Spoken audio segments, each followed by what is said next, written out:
I tested Nvidia driver 591 against 576, which I recommended in my best drivers video as the most stable release, and the results prove that newer does not mean better when Nvidia keeps shipping broken updates. Driver 576.80 launched in June with Marvel Rivals GPU crash fixes, and NetEase themselves recommended players update to 576.80 or later because internal testing showed major reductions in GPU-related crashes.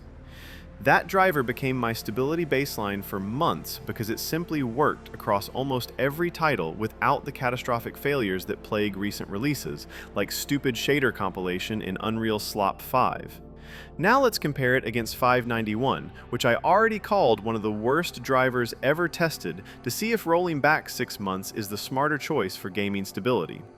First, the games that are completely broken on newest one but work perfectly on old. Overwatch 2 cannot launch on 591. The game launches, you hit login, driver error, total bananas. On 576.80, Overwatch 2 logs in instantly with zero issues, no driver conflicts, no BattleNet errors, just smooth competitive gameplay. Stalker 2 crashes during shader compilation on every single launch attempt on newest driver. 100% crash rate, completely unplayable. On 576, Stalker 2 launches consistently, compiles shaders without system locking crashes, and actually lets me play the game, but it's still stuttering because of Unreal Slop engine. Fortnite on 591.59 introduced system locking crashes so severe I had to physically flip the power supply switch because the entire PC froze with no keyboard or mouse response.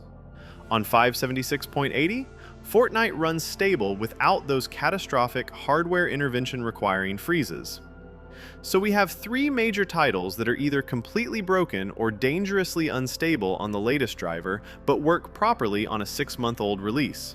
That alone tells you something is fundamentally wrong with Nvidia's driver development process. This proves that blindly updating to the latest driver ruins your gaming experience when older releases are objectively more stable. Now let's talk about Red Dead Redemption 2, because this is where things get bizarre. The performance difference between 576 and 591 is massive. We are talking a 20% FPS gap. On oldest driver, RDR2 shows inflated frame rates significantly higher than on 576. Average FPS, 1% lows, 0.1% lows, all showing substantial gains on the newer driver. But here is the problem. This is almost certainly another bug in newest slop driver rather than legitimate optimization. When a driver breaks Overwatch 2 login, crashes Stalker 2 on every launch, and locks up entire systems during Fortnite, sudden 20% loss in a 4-year-old game are suspicious. Either Nvidia accidentally broke something in their frame pacing that changed numbers without actual smoothness. The pattern is clear. 591.59 has serious stability and accuracy problems. Other games tested? Stable on 576.80 across the board. Cyberpunk 2077, Marvel Rivals, Valorant, all running consistently without the crashes and authentication failures plaguing 591. However, there is one critical trade-off with staying on 576. Battlefield 6 and Grand Theft Auto 5 Enhanced require newer drivers to even launch.